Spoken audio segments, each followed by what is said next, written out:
My name is Rachel Myers, and I live in a quiet neighborhood in Vermont. I'm 43 years old, married to a kind man named Daniel, and we have a 12-year-old daughter, Lily. For most of my life, I've been the kind of person who believes there's an explanation for everything, until last winter, when something happened that changed that belief forever. It began in late November, when the nights started getting longer and colder. Daniel worked as a firefighter, often doing overnight shifts. Lily and I were used to being alone during those nights, but that particular week, something in the air felt different, heavier somehow. I couldn't quite explain it, but even before anything happened, I felt watched. One Friday night, Daniel left for his 24-hour shift, kissing me on the forehead before walking out the door. Lily was asleep upstairs, and I curled up on the couch with a blanket, watching the snow fall through the window. Everything was silent except for the faint hum of the heater and the occasional crackle of wood from the fireplace. I must have dozed off because the next thing I remember was waking up to a strange sound, a slow, deliberate creak, like someone stepping on the old floorboard near the hallway. My heart jumped. I checked the clock. It was 2:17 a.m. For a moment, I thought it might be Lily getting up for a glass of water, but when I listened closely, the sound wasn't light like her small footsteps. It was heavier, slower. I whispered, "Lily." No answer. I stood up and grabbed the small flashlight we kept on the side table for power outages. The beam cut through the dark living room, illuminating nothing but shadows. I walked toward the hall, my bare feet brushing the cold hardwood floor. "Lily, honey, is that you?" I asked again, my voice barely above a whisper. The house remained silent. I peeked into Lily's room. She was asleep, curled under her blanket, her little nightlight glowing softly beside her bed.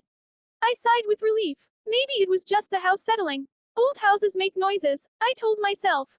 But when I turned to head back to my room, I felt it, a faint warmth behind me, like someone standing close enough that I could sense the heat of their body through the air. I froze. It wasn't the heater. It wasn't my imagination. I could feel it. Something was behind me. My breath caught in my throat. Slowly, I turned my head just enough to glance over my shoulder. Nothing. Just the dimly lit hallway. I walked faster than I'd like to admit back to my room, locked the door, and climbed into bed. I turned on the lamp beside me and kept it on until morning. When Daniel came home the next day, I told him what happened. He laughed lightly, saying, "It's an old house, Rach.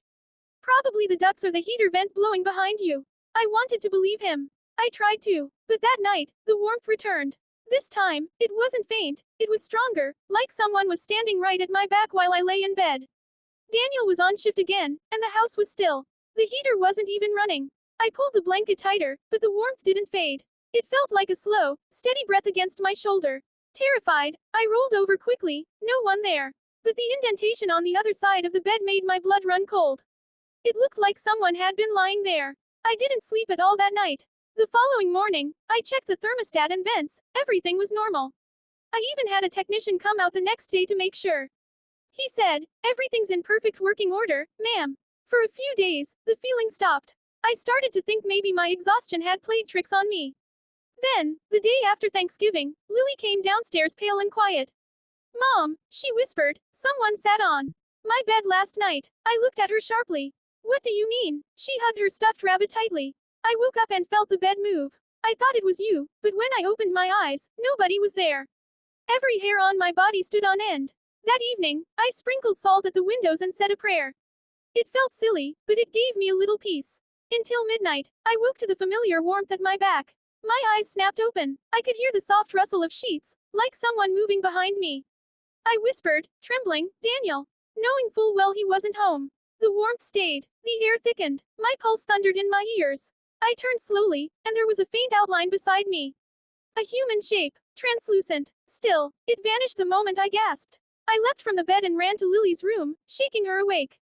We stayed in the living room with every light on until dawn. Daniel came home to find both of us exhausted and frightened. When I told him what happened, his face went pale. He admitted something he hadn't before. A few months earlier, while working a night shift, he'd come home to grab something and thought he saw me sleeping with someone beside me. He said he blinked, and the figure disappeared. He'd convinced himself it was a dream. After that night, we decided to stay at my sister Claire's house for a while. Claire lived only 10 minutes away, and her home always felt warm and peaceful. While we were gone, Daniel returned to pick up some clothes one afternoon. When he came back, he looked shaken. He said the air in our bedroom was freezing cold, except for one spot on the bed, where it felt warm, like someone had just been lying there. He burned sage, prayed, and left the house. A few weeks later, we returned for Christmas. Everything seemed calm again. Lily laughed, we decorated, and the warmth never came back. For a while, it felt like whatever had been there had finally gone.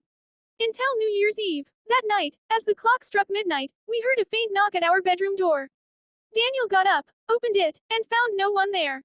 When he closed it, a whisper brushed through the air. It was faint, but I swear I heard it say my name.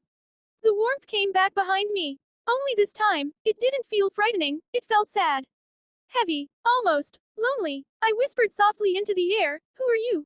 No answer, but the warmth faded slowly, like a breath released. The next morning, the air in the room felt lighter than it had in months. We never felt that presence again. Daniel thinks it was the spirit of the home's previous owner, an elderly man who'd passed away in that very room before we moved in. I don't know what it was. Maybe he was looking for peace. Maybe he just didn't want to be forgotten. Now, years later, I still sometimes feel a brief flicker of warmth behind me, especially on cold nights. I don't run from it anymore.